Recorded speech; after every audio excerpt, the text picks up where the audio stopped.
എല്ലാവരുടെ കയ്യിലും ഇപ്പോൾ വണ്ടി ഉണ്ടല്ലോ.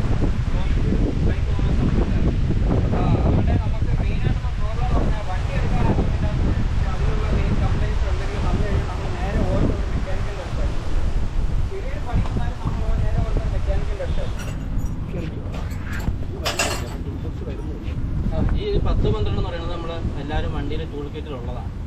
ഇതാണ് നമ്മുടെ വണ്ടിക്ക് മെയിനായിട്ട് മിക്ക വോട്ട് വരുന്നത്. ഇതാണ് 10-12. പിന്നെ രണ്ടാമത് വേണ്ടത് 12-13 അവിടെ എത്തും. ഇത് രണ്ടും ഉണ്ടെങ്കിൽ നമുക്ക് ഏകദേശം വണ്ടിയിൽ ക്ലച്ച് ആക്സിലേറ്ററുകൾ, അതായത് മുക്കാൽ ഭാഗത്തോളം നമുക്ക് തന്നെ സ്വന്തമായിട്ട് ചെയ്യാവുന്നതേ ഉള്ളൂ. നമുക്ക് പറയാനുള്ള കാര്യം, നിങ്ങളെല്ലാവരും ചെറുപ്പക്കാരാണ്. നമ്മളെല്ലാം വീട്ടുകാരിൽ നമ്മളെ കാത്തി വീട്ടിലിരിക്കുക. നമ്മൾ വീട്ടിൽ 1-2 പേരെ കാണത്തുള്ളൂ. പഴയ രീതിയിലൊന്നുമല്ല. ഒരു വീട്ടിൽ 8-9-10 പേരൊക്കെ ഉള്ള ഒരു കാലഘട്ടം ഉണ്ടായിരുന്നു. ഇപ്പം ഒരുപാട് നമ്മുടെ നേരത്തിൽ തിരുവനന്തപുരത്ത് തന്നെ ദിവസം ഒരു 10 ലക്ഷം വണ്ടികളെങ്കിലും വന്നു പോകുന്നുണ്ട്. അപ്പം 2 വീലറിലെന്ന് പറയുമ്പം ഒരുപാട് ആക്സിഡൻറ്റുകൾ നടക്കുന്നുണ്ട്. അതിൽ തന്നെ വണ്ടികൾ കൂടുതലും KTM പോലുള്ള പവർഫുൾ ആയിട്ടുള്ള വണ്ടികളാണ്. അപ്പം പ്രത്യേകിച്ച് സ്റ്റണ്ടിങ് അതുള്ള കാര്യങ്ങളിൽ നിങ്ങൾ ഒഴിവാക്കണം.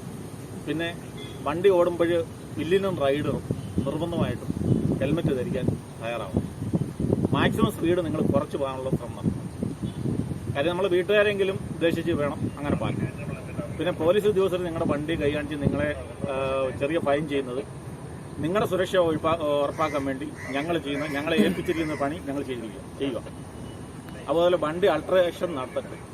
വണ്ടി അൾട്രേഷൻ നടത്തി അതിന്റെ ബാക്കിലെ പിന്നെ എന്താ പറയുന്നത് മാൽഗാർഡ്, പിന്നെ അതുപോലെ ഫുട്രസ്റ്റ് ഇതൊന്നും എടുത്ത് കളയരുത്. നമ്പർ പ്ലേറ്റ് ചരിച്ചു വെക്കുക. ഒരു വണ്ടിക്ക് ഫൈൻ കൊടുക്കും.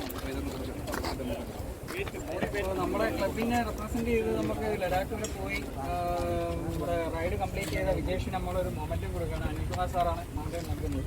അപ്പോൾ അതിനുവേണ്ടി വിജേഷിനെ